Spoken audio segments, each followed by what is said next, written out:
¿Alguna vez has sentido que el mal acecha en las sombras, esperando el momento adecuado para manifestarse? En 1976, en una pequeña ciudad alemana, una joven de 23 años murió tras ser sometida a 67 sesiones de exorcismo. Su nombre era Anneliese Michel. Lo que parecía un acto de fe se convirtió en una tragedia que desafía la razón. Quédate con nosotros, porque lo que estás a punto de escuchar no es ficción. Es la historia real de Emily Rose. Anneliese Michel nació en 1952 en Leibfin, Baviera, Alemania. Criada en un hogar profundamente católico, era una joven amable y estudiosa. 1. Introducción, la joven y su mundo. Anneliese Michel nació y creció en un pequeño pueblo de Alemania, en una familia profundamente católica, donde la fe no era solo una guía espiritual, sino un eje que definía cada aspecto de la vida diaria. Desde muy joven, su educación estaba impregnada de rituales religiosos, oraciones y la constante enseñanza de que el bien y el mal estaban siempre presentes y activos en el mundo. Esta formación moldeó su carácter de manera intensa. Era una joven tímida, introspectiva, y con un marcado sentido de culpa. Incluso los errores más pequeños le provocaban angustia, y sentía que cada pensamiento impuro era una ofensa que debía confesar, como si sus actos cotidianos fueran examinados por un ojo invisible y severo. Su vida familiar reflejaba esa estricta devoción. Sus padres imponían reglas rígidas, combinando amor y disciplina, pero siempre dentro del marco de una moral religiosa estricta. Las conversaciones en casa estaban llenas de referencias a la Biblia, santos y castigos divinos, y cualquier cuestionamiento de la doctrina era visto como un peligro para la salvación. Anneliese absorbió esta educación con devoción, pero también con miedo. Aprendió a medir sus palabras, a controlar sus emociones y a ver el mundo a través de la lente de la culpa y la santidad. Alemania en los años 70 aún estaba marcada por tradiciones donde la religión tenía un peso significativo en la vida cotidiana. Y los conceptos de posesión demoníaca y fuerzas malignas no eran considerados meras supersticiones, sino posibilidades reales a tener en cuenta. En este ambiente, una mente joven, sensible y temerosa, como la de Anneliese, podía interpretar cualquier dificultad física o emocional como un ataque espiritual. Ella misma confesaba sentir la presencia de algo oscuro que la observaba, diciendo en momentos de angustia: «Siento que algo me vigila, que no puedo esconderme de él». Esta primera parte de su historia no incluye aún los horrores que vendrían, sino que prepara al oyente para entender cómo su fe, su educación y su familia establecieron la base de su percepción del mundo. Cada oración que aprendió, cada ritual que practicó y cada temor inculcado formaban un marco a través del cual interpretaría sus experiencias posteriores, en donde la línea entre enfermedad y posesión comenzaría a difuminarse. La vida de Anneliese en esta etapa es, en esencia, la de una joven atrapada entre la devoción sincera y el miedo constante a no cumplir con lo que ella percibía como la voluntad divina. Al narrar esta sección, se siente claramente cómo su entorno y su carácter se entrelazan, y cómo la sociedad de la época reforzaba ideas que hoy podemos analizar desde la psicología o la historia cultural, pero que en ese momento para ella eran incuestionables y formaban el marco de toda su realidad. 2. Primeros signos de enfermedad. A los 16 años, la vida de Anneliese Michel comenzó a cambiar de manera abrupta e inquietante. Lo que al principio parecía ser simples episodios de fatiga o estrés se transformó en convulsiones inesperadas y pérdida de conciencia, fenómenos que desconcertaron tanto a su familia como a los médicos que la atendían. Durante estas crisis, Anneliese experimentaba una desconexión total del mundo, y en esos momentos su madre observaba cómo sus ojos se apagaban como si la luz misma la abandonara. Una imagen que quedaría grabada en la memoria de todos los que la rodeaban.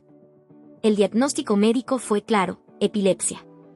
Recibió medicación antiepiléptica con la intención de controlar las convulsiones, y los doctores esperaban que, con el tiempo, los ataques disminuyeran. Sin embargo, la experiencia de Anneliese no se limitaba a lo físico. Para ella, los episodios no eran meramente síntomas de una enfermedad. Sentía que su cuerpo y su mente estaban bajo un ataque sobrenatural, un castigo que iba más allá de lo explicable por la ciencia. En varias ocasiones, comentó angustiada: «No es solo mi cuerpo, algo más quiere dominarme, siento su presencia en cada instante». Estas palabras reflejan cómo su mundo interior comenzaba a mezclar la enfermedad con miedos profundos y conceptos de maldad que había aprendido desde niña. Su familia, por su parte, oscilaba entre la preocupación médica y la angustia espiritual. Cuando los tratamientos no producían mejoras evidentes, empezaron a contemplar explicaciones religiosas. «Quizá no es solo medicina lo que necesita, tal vez necesita oración y protección», decía su madre, intentando encontrar sentido en lo inexplicable. Este momento marca la tensión inicial entre ciencia y fe, un conflicto que sería central en los años siguientes de su vida. La joven comenzaba a ser percibida no solo como una paciente, sino como alguien atrapada en un escenario donde fuerzas invisibles podrían estar operando. Y la familia se encontraba dividida entre la esperanza médica y la convicción religiosa. En esta etapa también se perciben los cambios de humor y comportamiento. Anneliese pasaba de la tristeza profunda a la irritabilidad intensa en cuestión de horas, con episodios de ansiedad que la dejaban exhausta. La frustración de los médicos al ver que los medicamentos no eran suficientes, y la interpretación de estos síntomas como manifestaciones de lo sobrenatural, sembraron la semilla de lo que años después sería visto como posesión. Es interesante reflexionar en este punto. Muchas enfermedades mentales y neurológicas graves, cuando se combinan con una fe intensa y miedo a fuerzas invisibles, pueden generar percepciones de fenómenos paranormales que para la persona afectada se sienten absolutamente reales. En esta sección inicial, el relato se centra exclusivamente en la crisis de salud y percepción espiritual de Anneliese, estableciendo un contraste entre la medicina y la religión. Todos los personajes principales en este momento son Anneliese y su familia, especialmente sus padres, que comienzan a sentirse impotentes ante la intensidad de los síntomas. La historia nos invita a comprender cómo una mente joven y profundamente religiosa puede interpretar la enfermedad desde un marco donde lo físico y lo espiritual se entrelazan de manera inevitable. 3. La escalada de los fenómenos. Con el paso del tiempo, los síntomas de Anneliese comenzaron a tomar formas cada vez más inquietantes y difíciles de explicar. Lo que antes eran convulsiones aisladas y cambios de humor se transformó en una serie de fenómenos que desconcertaban a todos a su alrededor.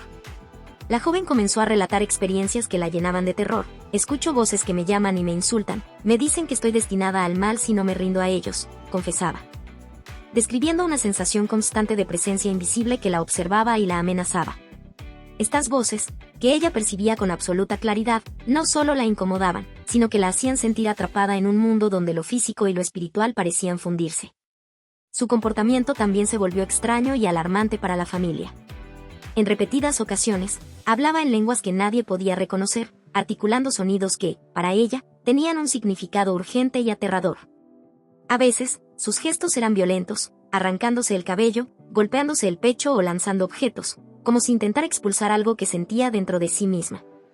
El rechazo a la comida se volvió un patrón constante. Cada alimento era recibido con temor o repulsión, y la medicación antiepiléptica que antes tomaba con resignación comenzó a ser rechazada. Porque nada de esto puede salvarme, solo la oración y la protección de Dios, repetía con convicción. Ante la persistencia de estos fenómenos y la incapacidad de la medicina para aliviar su sufrimiento, la familia decidió buscar ayuda espiritual. Fue en este momento cuando los sacerdotes hicieron su primera aparición en la vida de Anneliese, llamados por los padres para evaluar si había algo sobrenatural en juego. Este primer contacto no solo fue una formalidad religiosa, sino que representó un punto de inflexión. La posibilidad de que sus experiencias tuvieran un origen demoníaco empezó a tomar fuerza en la percepción de todos los involucrados. La intervención de la Iglesia introdujo un nuevo marco de interpretación. Lo que antes era enfermedad comenzó a percibirse como posesión, mezclando miedo, fe y desesperación en una experiencia colectiva. En esta sección, el relato deja claro cómo los fenómenos físicos y mentales de Anneliese se entrelazan con la fe extrema que había heredado de su familia. La historia muestra que la percepción de posesión no surge de manera aislada, sino como un proceso gradual donde la enfermedad, la interpretación religiosa y la sugestión del entorno crean un escenario de creciente tensión y misterio. Al escucharlo, se percibe como la realidad y la creencia comienzan a fusionarse, generando un conflicto que será central en los episodios posteriores. Un punto interesante para reflexionar es cómo, en la vida real, muchos síntomas psiquiátricos o neurológicos graves pueden ser interpretados como manifestaciones sobrenaturales cuando ocurren en contextos de fuerte religiosidad, algo que este relato captura con precisión. Incluso las adaptaciones visuales, como la película inspirada en estos hechos, dramatizan estos fenómenos de manera más espectacular. Pero la obra original nos muestra la intensidad psicológica y espiritual de cada momento, mucho más cercana a lo que los testigos y la familia realmente vivieron. 4. Los exorcismos comienzan. Cuando la familia de Anneliese decidió que la medicina no podía aliviar su sufrimiento, recurrieron a la iglesia, solicitando la intervención de sacerdotes especializados. Fue así como comenzaron los primeros rituales de exorcismo, dirigidos por sacerdotes con experiencia, quienes siguieron cuidadosamente el rito católico, preparado para enfrentar lo que creían era una influencia demoníaca. La atmósfera en la casa se transformó en algo solemne y tenso. Los rituales no eran simples ceremonias, sino enfrentamientos prolongados donde cada palabra, cada gesto y cada oración tenían un peso profundo. Durante estas sesiones, los síntomas de Anneliese se intensificaron de manera alarmante. Sus convulsiones se volvieron más violentas. Su cuerpo parecía luchar contra algo invisible, mientras ella exclamaba con desesperación: «Sal de mí, no tienes derecho aquí». Además, su alimentación se volvió aún más escasa. Los ayunos extremos que ella misma imponía la debilitaban visiblemente, y la agresión física hacia sí misma se hizo más frecuente, como si intentara expulsar la presencia que sentía en su interior. La tensión entre su fragilidad física y la fuerza de su convicción religiosa creaba escenas profundamente inquietantes, donde cada momento parecía un equilibrio entre vida y muerte. Los sacerdotes, conscientes de la gravedad de la situación, comenzaron a documentar meticulosamente cada sesión. Registraban los movimientos, las palabras que Anneliese pronunciaba en voces distintas, los supuestos mensajes demoníacos que surgían de sus labios, y las respuestas que daban las oraciones y los rituales. Estas anotaciones buscaban no solo servir como guía en los exorcismos, sino también como evidencia de la presencia de fuerzas malignas, según la interpretación de la familia y de los religiosos. La familia, observando cada reacción, se convenció de que estaba tratando con algo verdaderamente maligno. Su compromiso con los rituales se volvió absoluto. Cada oración, cada sacrificio personal y cada seguimiento de los procedimientos del rito reflejaba su creencia de que la salvación de Anneliese dependía de la confrontación directa con estas fuerzas oscuras. En este punto de la historia, se establece claramente el núcleo dramático: una joven atrapada entre su fe, su sufrimiento físico y lo que todos percibían como un mal sobrenatural, mientras su cuerpo se debilitaba y la intensidad de los fenómenos aumentaba. Reflexionando sobre esta sección, se aprecia cómo la combinación de enfermedad mental grave y fe extrema puede crear escenarios de conflicto intenso, donde la percepción de lo sobrenatural puede eclipsar la interpretación médica. En adaptaciones visuales, como la película inspirada en estos hechos, los exorcismos se dramatizan con efectos espectaculares y escenas de violencia más visibles. Sin embargo, el libro transmite la misma intensidad de manera más psicológica y espiritual, mostrando la tensión emocional, la desesperación y la fe que acompañaban cada ritual, sin necesidad de exageraciones cinematográficas. Esta etapa marca el momento en que la lucha de Anneliese se convierte en el eje central de la narrativa, el enfrentamiento directo con lo que se percibe como fuerzas oscuras. Mientras su salud física se deteriora y la familia y los sacerdotes se sumergen completamente en la tarea de liberarla. Cada sesión de exorcismo no es solo un acto ritual, sino un reflejo del miedo, la fe y la desesperación que rodea a quienes enfrentan lo inexplicable. 5. La tragedia inevitable. Tras meses de rituales extenuantes, la condición física de Anneliese alcanzó un estado crítico. Su cuerpo, ya debilitado por años de convulsiones y rechazo a la medicación, comenzó a deteriorarse de manera alarmante. La pérdida de peso se volvió extrema y su aspecto reflejaba la desnutrición y el agotamiento profundo que la acompañaban. Cada día parecía consumirla un poco más, mientras la fuerza de su fe la mantenía consciente de los rituales, aunque su cuerpo apenas podía sostenerse. La escena era un choque brutal entre la vida y el límite de la resistencia humana, una joven atrapada entre su espíritu y la fragilidad física. Los exorcismos habían continuado durante meses, con sesiones prolongadas y frecuentes. Cada encuentro con los sacerdotes exigía esfuerzo físico y emocional extremo, y cada ritual parecía desgastarla un poco más. La intensidad de estas prácticas no disminuyó, incluso cuando la evidencia de su deterioro se hacía innegable. Los registros de los sacerdotes muestran que Anneliese persistía en los rituales hasta los últimos momentos de su vida, repitiendo oraciones, gestos y palabras que para ella eran esenciales en la confrontación con lo que percibía como fuerzas demoníacas. «No me dejes sola, tengo que resistirlo». La muerte de Anneliese en julio de 1976, a los 23 años, desencadenó un intenso debate ético y legal. La combinación de su enfermedad física, problemas mentales y los exorcismos prolongados provocó cuestionamientos sobre la responsabilidad de los padres y de los sacerdotes que dirigieron los rituales. La sociedad y la prensa se dividieron. Algunos defendían la fe de la familia y su convicción de luchar contra el mal, mientras otros señalaban la negligencia y la falta de intervención médica adecuada. Este conflicto revela los límites de la intervención religiosa frente a la fragilidad humana, y plantea preguntas sobre hasta dónde puede llegar la fe cuando se enfrenta con la salud física y mental de una persona. El desenlace trágico de Anneliese subraya la tensión entre creencias, medicina y ética, un cuerpo consumido por la enfermedad y la devoción, mientras su espíritu permanecía atrapado entre la esperanza de liberación y la dureza de la realidad. Esta sección refleja la fuerza de la fe llevada al extremo y sus consecuencias, mostrando cómo la combinación de factores físicos, psicológicos y espirituales puede llevar a un desenlace inevitable, profundamente impactante y doloroso. Reflexionando sobre este momento, es inevitable comparar la narración con su adaptación cinematográfica. La película enfatiza los aspectos terroríficos y dramáticos de los exorcismos, mientras que el relato real, documentado por médicos y sacerdotes, presenta un drama humano mucho más complejo, donde la tragedia no reside solo en lo sobrenatural, sino en la vulnerabilidad de un cuerpo y una mente sometidos a esfuerzos extremos y a interpretaciones rígidas de la fe.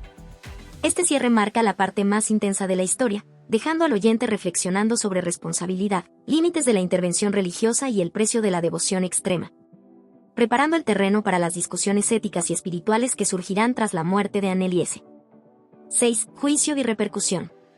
Tras la muerte de Anneliese, el caso saltó rápidamente a los tribunales, marcando el inicio de un proceso que mezclaba fe, ciencia y ley de manera compleja y controvertida.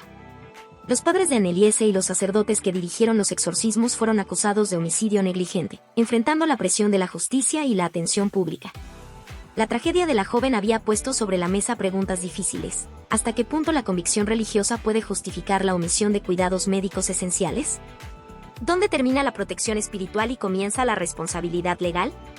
Durante el juicio, se escucharon testimonios de expertos médicos y psicólogos, quienes detallaron la gravedad de la enfermedad de Anneliese y la desnutrición que padecía. Uno de ellos señaló que su cuerpo estaba al límite, la enfermedad física y mental se combinaban de manera letal, subrayando que, desde la perspectiva científica, la intervención médica era imprescindible y que los rituales prolongados habían agravado su condición. Por otro lado, representantes de la Iglesia defendieron la postura de los sacerdotes, describiendo los exorcismos como un acto de fe profunda y un intento sincero de liberar a la joven de fuerzas malignas. Se creía que el mal estaba presente y actuaba a través de ella, argumentaban. Esta multiplicidad de versiones mostraba claramente el choque entre la lógica médica y la interpretación espiritual, generando un terreno de debate casi imposible de conciliar. El público asistente y los medios reaccionaron con una mezcla de incredulidad, horror y fascinación. Algunos veían en la historia de Anneliese un relato de devoción y sacrificio extremo, mientras otros lo interpretaban como un ejemplo trágico de fanatismo religioso llevado al límite. La fascinación por lo sobrenatural y los relatos de posesión aumentó el interés mediático, amplificando cada detalle de los exorcismos. Los ayunos y los supuestos mensajes demoníacos que Anneliese había pronunciado durante los rituales. Esta atención pública convirtió el juicio en un fenómeno social, más allá de la esfera judicial, y abrió un espacio de reflexión sobre la relación entre fe, medicina y responsabilidad legal. Finalmente, la conclusión judicial resultó en condenas menores para los padres y sacerdotes. La sentencia reconoció la negligencia en términos legales, pero también tuvo en cuenta la convicción religiosa y la buena fe de quienes actuaron en los exorcismos. No obstante, el caso abrió un debate mucho más amplio, que aún persiste. ¿Hasta qué punto las creencias espirituales pueden interferir con el deber de proteger la vida humana? Y cómo la ley debe equilibrar respeto por la fe con protección de los individuos más vulnerables. Este capítulo revela cómo la tragedia de Anneliese trascendió su propia vida, dejando un legado social y legal que continúa siendo objeto de estudio y reflexión. La historia no solo expone la lucha de una joven con problemas de salud y fuerzas percibidas como oscuras, sino también la compleja interacción entre ética, espiritualidad y justicia, recordándonos que las decisiones humanas pueden tener consecuencias profundas y duraderas cuando se cruzan fe y medicina. En términos de adaptación visual, las películas inspiradas en el caso tienden a enfatizar el horror y lo sobrenatural, mientras que el juicio real muestra una dimensión mucho más humana y racional, donde la fascinación del público se encuentra con la fría lógica del derecho y la medicina. Este contraste ofrece al oyente o espectador la oportunidad de reflexionar sobre cómo se perciben los eventos trágicos según la narrativa que se elija contar. 7. Reflexión final, lecciones y mensajes. Al cerrar la historia de Anneliese, se impone a un momento de reflexión profunda. Tras los hechos que culminaron en su muerte y el juicio que siguió, el relato invita a examinar cómo la devoción extrema y la fe pueden moldear la percepción de la realidad. La joven, atrapada entre la enfermedad física y mental y la interpretación de fuerzas malignas, se convirtió en un ejemplo dramático de lo que puede suceder cuando la fe y la ciencia no se encuentran ni dialogan. Como se menciona en los registros de los sacerdotes, Anneliese creía que solo la intervención espiritual podía salvarla, una frase que encapsula cómo su mundo se orientó hacia lo sobrenatural, dejando de lado soluciones médicas esenciales. La historia también pone de relieve la vulnerabilidad de las personas ante enfermedades mentales y físicas. Anneliese, una joven de apenas 23 años, sufrió un deterioro acelerado de su salud mientras su entorno interpretaba sus síntomas como señales de posesión. Mi cuerpo se siente vacío, pero hay voces que me llenan de miedo, se cita en algunos fragmentos de sus diarios, mostrando el conflicto interno entre su sufrimiento corporal y la percepción espiritual que la rodeaba. Esta tensión evidencia cómo la ignorancia médica y la falta de intervención profesional pueden generar consecuencias trágicas, sobre todo cuando se mezclan con creencias intensamente religiosas. A nivel cultural y social, la historia de Emily Ross trascendió su contexto inmediato y se convirtió en fuente de inspiración y debate. Libros, películas y documentales han explorado su caso, reflexionando sobre exorcismos, psicología y límites de la fe. Sin embargo, al comparar las representaciones audiovisuales con los registros reales, se observa que las adaptaciones tienden a sensacionalizar el aspecto sobrenatural. Mientras que el relato auténtico subraya el deterioro físico, el sufrimiento psicológico y la responsabilidad ética de quienes intervinieron. Esto permite al público comprender la magnitud de la tragedia más allá del horror o la fascinación por lo paranormal. Finalmente, esta sección nos deja una advertencia sobre los riesgos de la combinación de ignorancia médica y prácticas religiosas sin control. La historia de Anneliese invita a cuestionarnos cómo la sociedad maneja la intersección de creencias espirituales, responsabilidad familiar y deber profesional. La reflexión no busca condenar la fe, sino resaltar la importancia de la educación, la vigilancia y la sensibilidad hacia quienes padecen enfermedades que afectan cuerpo y mente. Como señala el relato, el límite entre lo divino y lo humano puede volverse trágicamente difuso si no se respeta la vida en su totalidad, una frase que resume la enseñanza central de esta historia. La necesidad de equilibrio entre devoción, razón y cuidado. En definitiva, este cierre invita al oyente a mirar con atención los matices de la vida de Anneliese, comprendiendo que la fe y la ciencia, cuando no dialogan, pueden generar consecuencias irreversibles, y que cada decisión humana, en especial frente a la vulnerabilidad de otros, merece consideración profunda, ética y reflexiva.